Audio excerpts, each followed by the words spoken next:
Les Cévennes, au sud de la France. Lieu chargé d'histoire et de mémoire. Dans ce berceau des Huguenots, et sur cette terre déjà ensemencée par les témoins de la foi, une œuvre particulière s'est développée en marge des églises traditionnelles.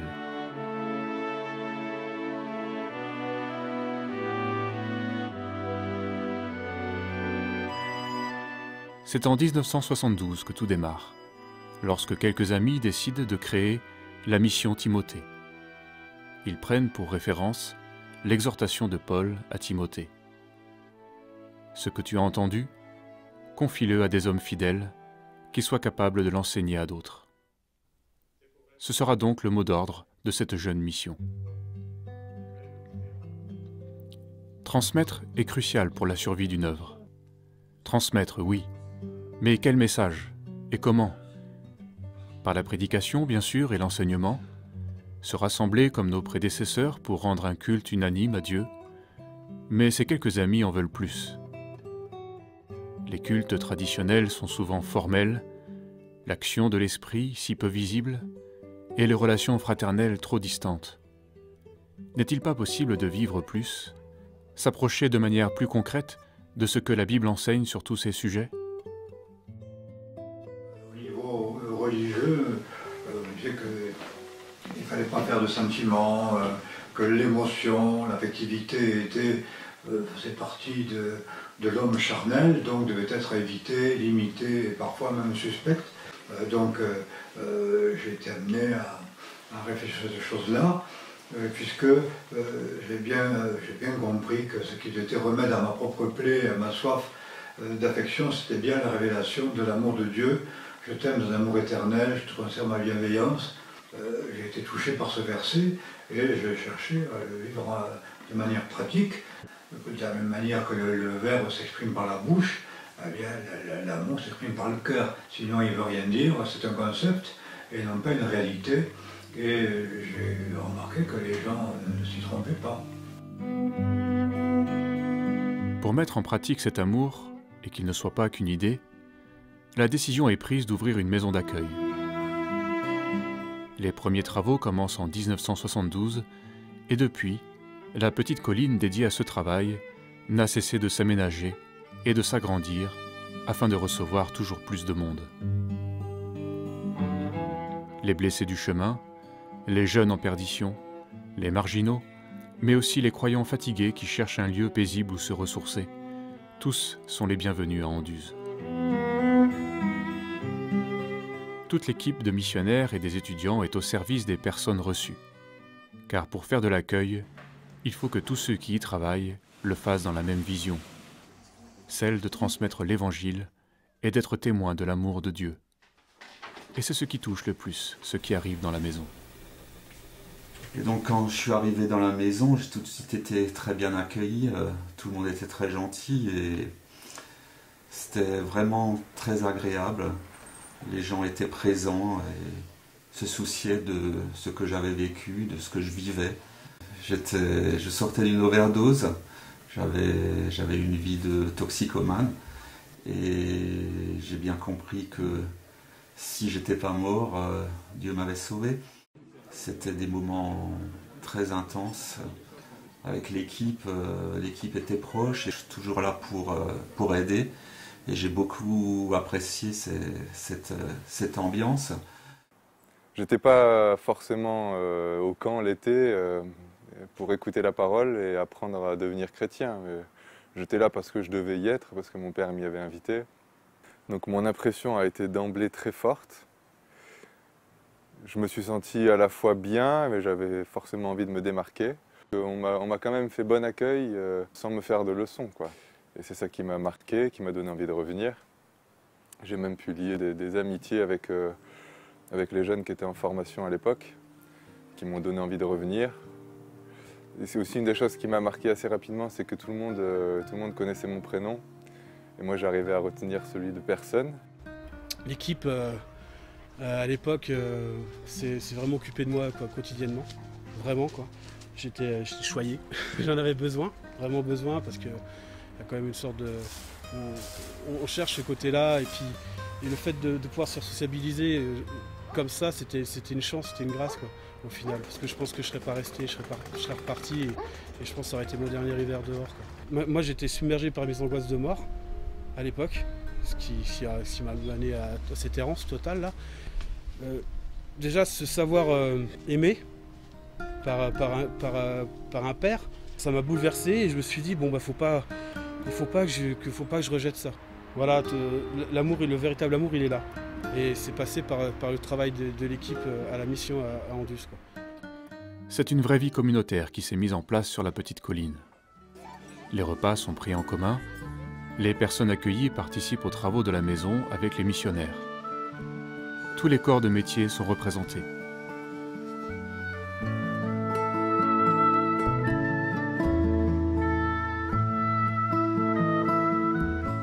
Chacun peut s'associer d'une manière ou d'une autre aux travaux. Cela permet un contact proche afin de pouvoir écouter, aider et entourer au mieux ceux qui sont reçus.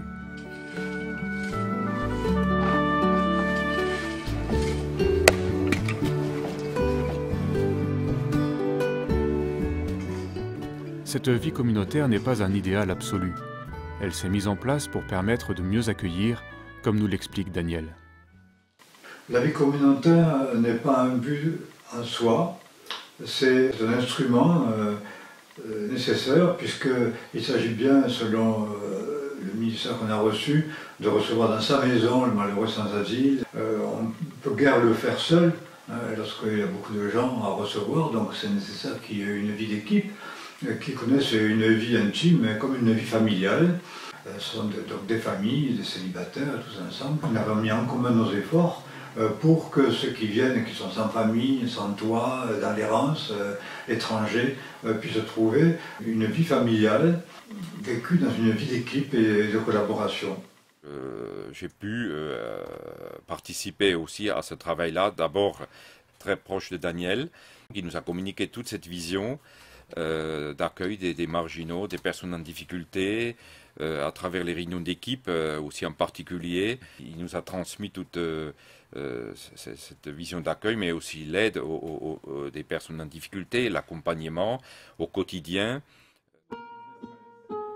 Les étudiants en formation font également partie des équipes et ils participent grandement au travail d'accueil. Ils sont là pour 3 ans. L'étude de la théologie leur prend la moitié du temps. Ils ont des cours intensifs 4 fois par an et doivent rendre des devoirs. L'autre moitié du programme est consacrée aux tâches pratiques. Les étudiants logent avec les personnes accueillies et apprennent à les aider. La véritable formation, c'est sur le terrain. L'œuvre de Dieu a besoin de missionnaires qui connaissent la parole et qui savent secourir leurs prochains. J'étais très content de venir ici. C'est un plaisir, même si ce n'est pas évident de consacrer 3 ans de sa vie à la formation.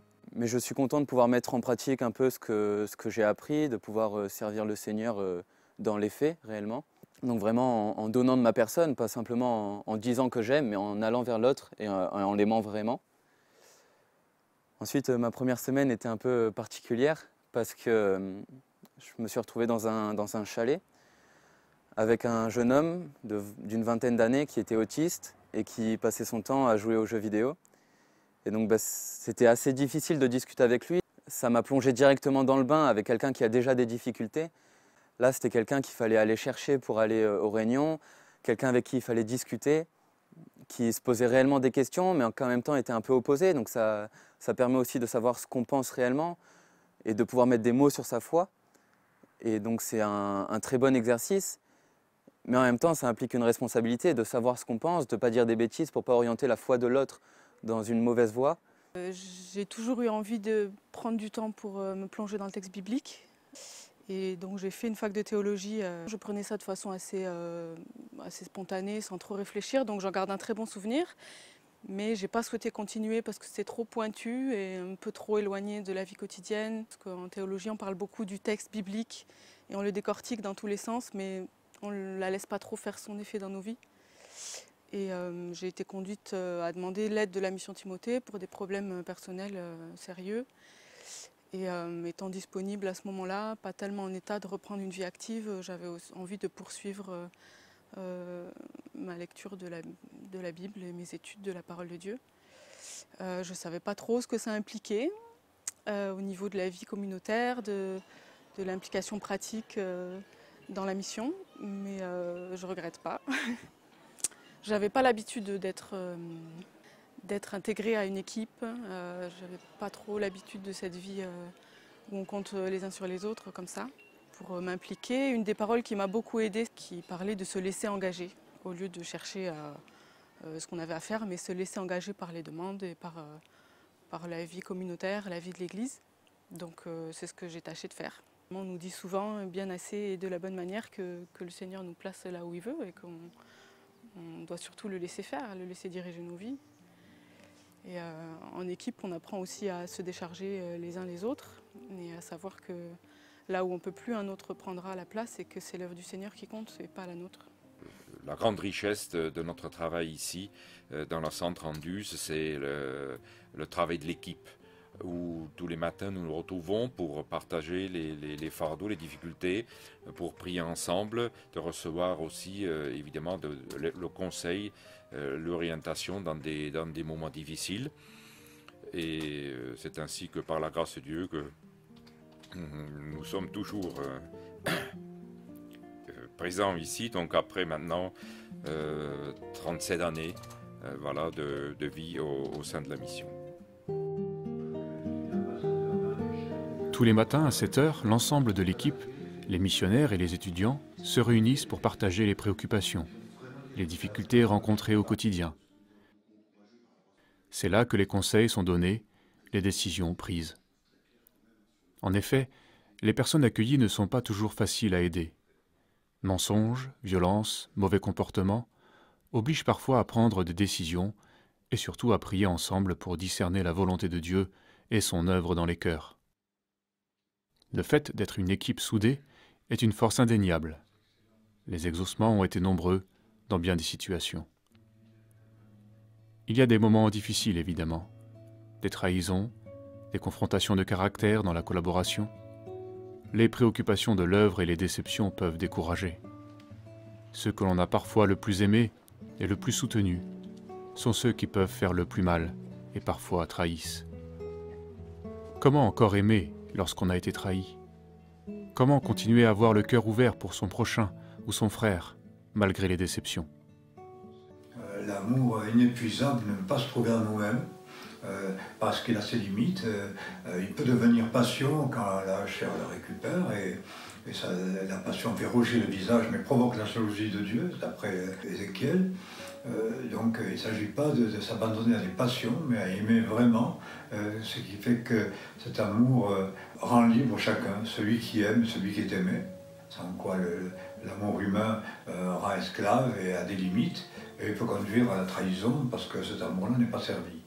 Donc la source ne peut pas être dans l'objet qu'on aime. La source de l'amour, je ne la retrouve pas en moi-même, mais cet amour doit être inspiré par l'Esprit de Dieu. C'est un fruit de l'Esprit et c'est en lui qu'on le cherche et qu'on retrouve toujours le renouveau d'amour, même lorsqu'on est lassé, déçu, voire trahi. La recherche d'un amour constamment renouvelé permet de tisser des liens fraternels durables. Les équipiers deviennent des vrais amis. Ils apprennent à se parler en vérité, confesser leurs péchés en priant les uns pour les autres, comme le dit la parole. Les occasions de se retrouver pour partager de manière intime sont nombreuses, car c'est lorsque chaque partie du corps est étroitement liée à l'autre que le corps se développe naturellement. Et n'est-ce pas là le vrai témoignage des disciples, lorsqu'on peut dire « Voyez comme ils s'aiment » ?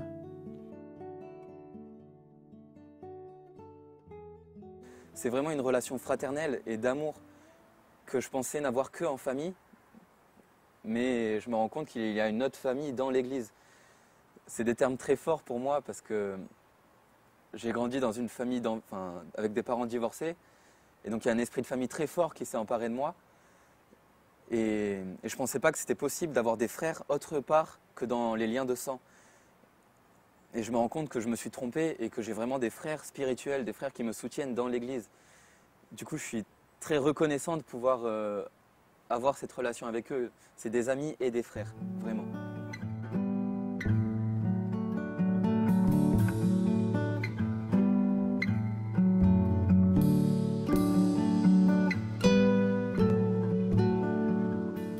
Tout le travail d'accueil de la mission Timothée est orienté vers un but unique, que la prédication de la parole amène à la foi ceux qui l'écoutent. Nous croyons que la foi vient de ce qu'on entend, et ce qu'on entend vient de la parole de Dieu. L'accueil, les soins et tous les services rendus ne sont que l'expression de ce message. C'est pourquoi une rencontre biblique est organisée tous les soirs. C'est le temps fort de la journée.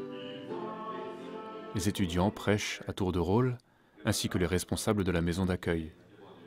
En général, c'est un texte suivi, le propos est franc, direct et accessible à tous. Pendant les périodes de vacances scolaires sont organisés des camps bibliques. À ceux qui résident sur la colline vont s'ajouter des familles et des jeunes qui viennent de toute la France et de l'Europe, comme nous l'explique Guillaume, devenu désormais un des responsables de la maison d'accueil à Anduze. Pendant toutes les vacances scolaires, donc il y a environ 9 camps, voire plus, la maison ouvre ses portes pour des camps bibliques, qui aujourd'hui sont devenus un petit peu plus nombreux. Et donc il y a toute une partie des personnes qui participent au camp qui sont accueillies sur la colline, dans nos différents logements, d'autres chez des amis de la région qui ouvrent leur maison pour recevoir nos campeurs.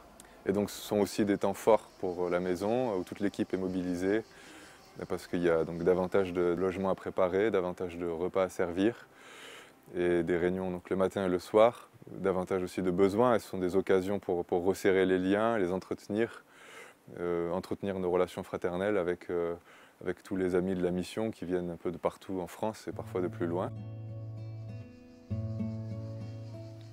Pour ces camps, comme pour tout le reste de l'accueil au long de l'année, aucun tarif n'est indiqué.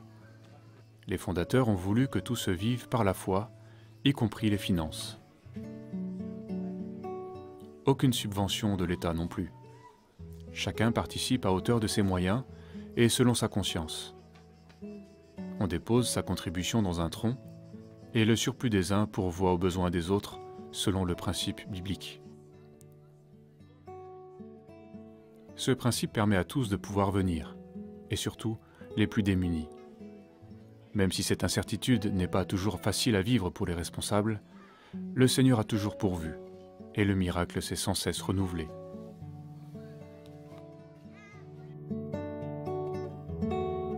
D'autres maisons d'accueil se sont créées sur le modèle d'Anduze, en France et à l'étranger.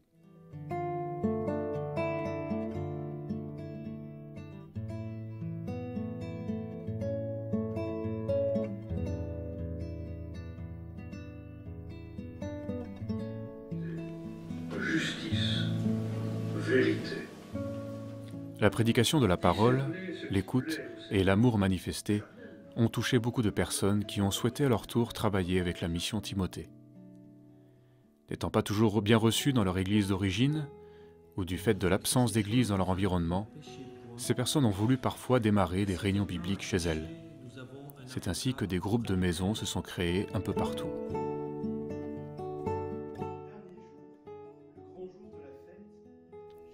On parle souvent de stratégie d'implantation d'église. Nous sommes convaincus qu'il n'y a pas de stratégie particulière pour implanter une église. Le vent de l'esprit souffle où il veut. Il suffit de discerner et de répondre à la demande. Qu'une personne touchée veuille ouvrir sa maison pour y accueillir des rencontres bibliques, et là démarre l'embryon d'une église. Moi, j'ai eu une culture d'évangélisation dès ma jeunesse, puisque j'ai fréquenté une église américaine. Donc j'ai appris beaucoup de techniques. Seulement au fur et à mesure de mon évolution personnelle, j'ai dû désapprendre ce que j'avais appris de cet esprit de conquête qui m'a été inculqué. Je suis arrivé dans mon travail d'évangéliste à ne plus savoir ce qu'il fallait faire exactement.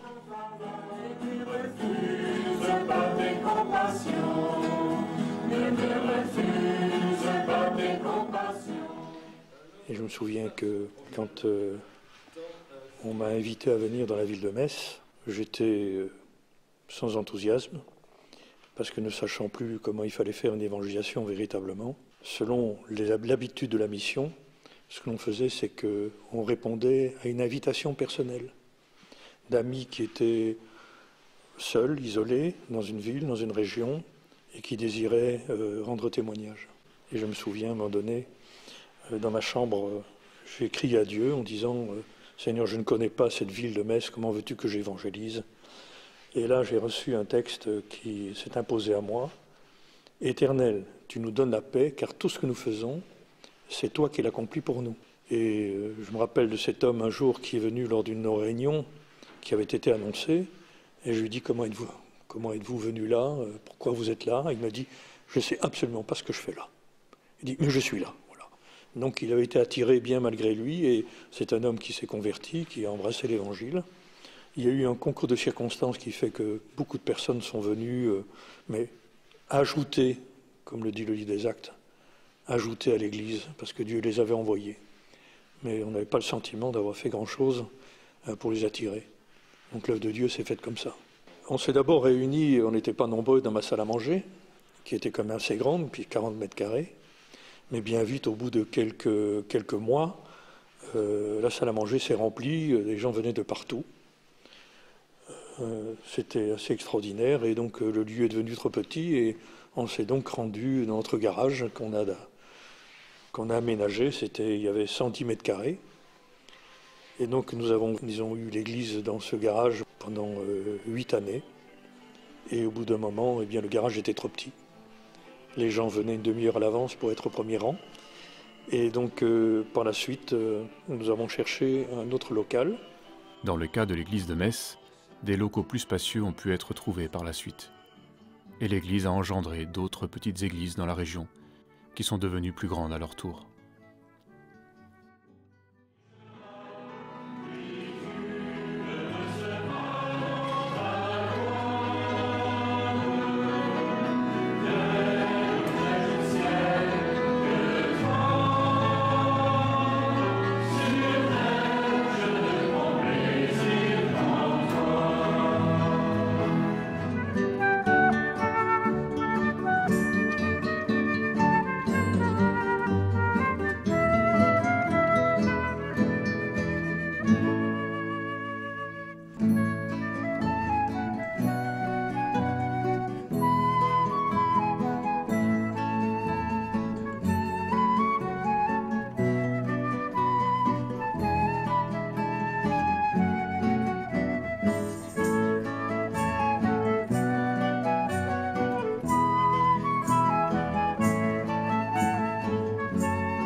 Il arrive fréquemment que des amis agrandissent leur propriété pour accueillir l'église et aménagent des dépendances, des granges, ou bien font construire une salle sur leur terrain.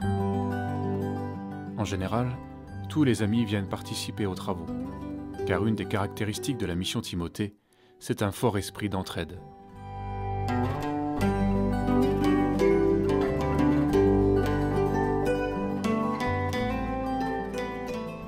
Aucun lieu ne se ressemble vraiment. Certaines églises sont implantées en ville, d'autres en pleine campagne. Tout dépend des opportunités et de la manière dont Dieu a conduit les choses. Là encore, pas de stratégie particulière.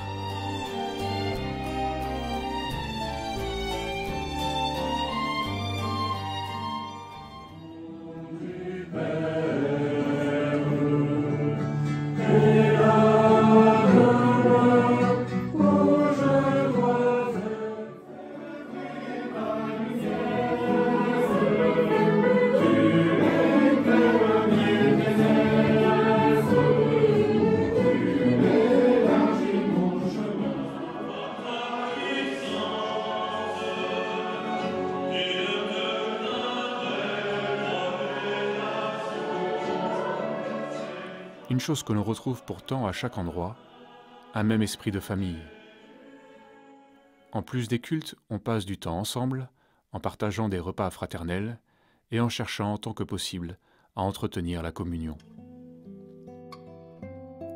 Tous les responsables d'église se réunissent régulièrement lors de retraites organisées dans chaque région, où l'occasion est donnée de partager les difficultés avec les responsables de la mission qu'elles soient personnelles ou liées à la vie d'église. Ces partages sont des moments privilégiés qui ont réuni des générations entières de collaborateurs et qui permettent de garder une relation proche et une certaine unité, malgré l'accroissement de l'œuvre.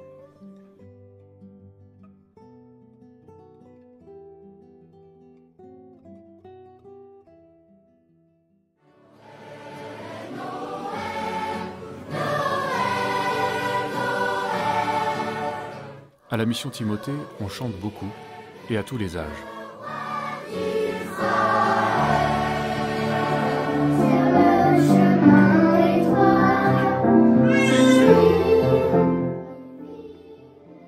Dès que possible, les églises constituent des chorales. Elles se rassemblent parfois lors de rencontres régionales. Les camps à la mission permettent aux jeunes d'apprendre des chants fraîchement composés. La parole chantée a un impact direct sur la foi. C'est pourquoi le contenu du cantique est de première importance. La préoccupation des fondateurs a été de rester au plus proche du texte biblique, à l'instar des premiers calvinistes.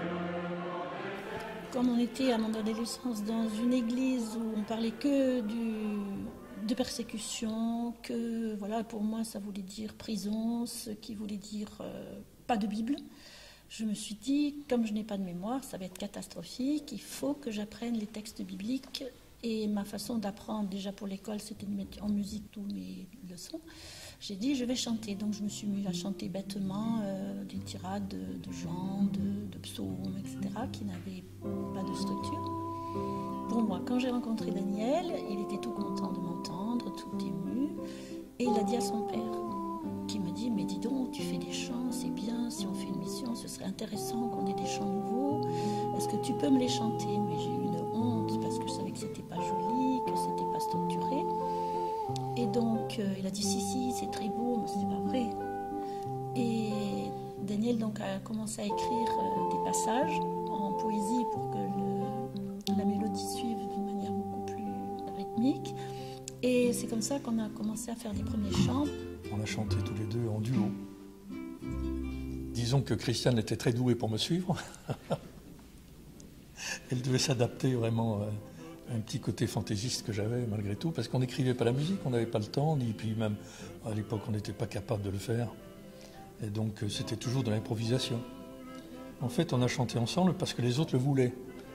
Si Dieu veut que sur la terre, on avait un groupe d'amis et le soir, autour du feu, on s'est mis à chanter quelques cantiques et c'est comme ça que c'est venu l'idée de chanter. Ça nous a plu, quoi. Tous nos temps libres, c'était chanter, faire des voix, prendre des instruments différents. Voilà. Quand je me suis converti, la prédication, bien sûr, m'a marqué d'emblée. Et naturellement, j'ai commencé à faire des chants. Et j'ai donné une cassette à Luc. La plupart des chants étaient des chants qui n'étaient pas vraiment faits pour être chantés par des chorales, par des assemblées. C'était assez personnel. Et il en a gardé 2, qui sont aujourd'hui dans le recueil. Ça a commencé comme ça. Eddie était plus musicien que nous, déjà plus créatif. Et donc c'est normal qu'il ait pris petit à petit le relais, d'autant plus que nous, on était occupés à d'autres charges. Ça s'est fait normalement, je veux dire, sans tension, sans rivalité aucune. Donc petit à petit, j'ai commencé à diriger des chœurs, des petites chorales, et on m'a utilisé pour jouer de la guitare, pour accompagner, et un peu commencer à faire des petits arrangements, à participer. Ça s'est fait petit à petit, c'est vrai. Et j'ai repris la direction de cette chorale, tout simplement parce que Christiane était débordée. Dans le contexte, on commençait la mission, on était au camping, il fallait construire ici, il fallait s'installer. J'avais toute la tête dans le travail, cuisine, ménage. Donc même pour les enregistrements, on devait me sortir de mes activités pour faire un enregistrement. J'étais souvent de mauvaise humeur, c'est peut-être il ne faut pas le dire. Parce que je n'avais pas le temps, pour moi c'était très dur. Et donc je n'étais pas toujours très positive quand on chantait. Avec le recul, c'est vrai que j'étais très jeune, j'avais 20 ans et j'étais très instable. J'étais très instable à tout niveau. Donc Maëlie Dupont était une musicienne professionnelle de sa jeunesse qui s'est convertie dans les années 60. Elle a apporté son concours assez rapidement. Et quand donc moi j'ai commencé à faire tout ça, elle m'a aidé. Puisque je ne connaissais rien, je n'avais pas de formation musicale sérieuse. Parce que j'étais assez indiscipliné et indépendant, il a fallu quand même en fait, elle a pas vraiment insisté. Je pense qu'elle a voulu respecter le style et ce qui se manifestait aussi.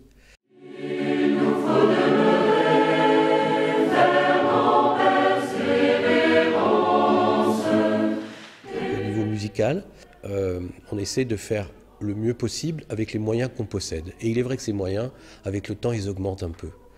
Mais c'est lié à une évolution, je pense, globale, parce que ça se voit partout, dans tous les domaines de notre mission, finalement.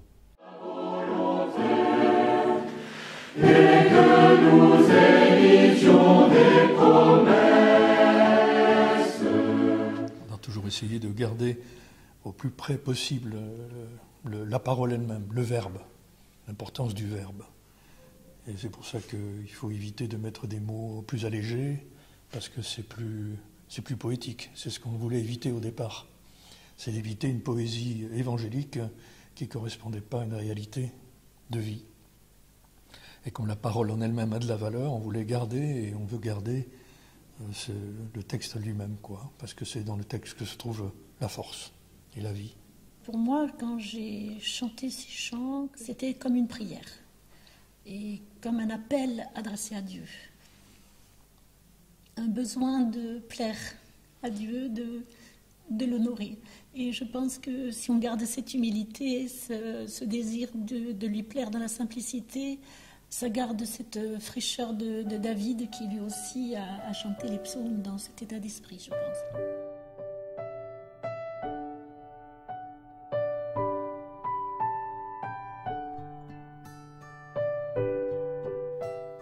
C'est au travers de beaucoup de combats, d'épreuves, de déceptions, parfois de calomnies, que ce travail s'est accompli durant ces dernières décennies. Ce n'est donc pas avec un sentiment de réussite que ces choses sont exposées, mais dans la profonde reconnaissance de la grâce de Dieu, sans laquelle rien n'aurait été possible. C'est encore sur sa grâce que nous comptons, pour pouvoir porter ce témoignage partout où le Seigneur nous conduira.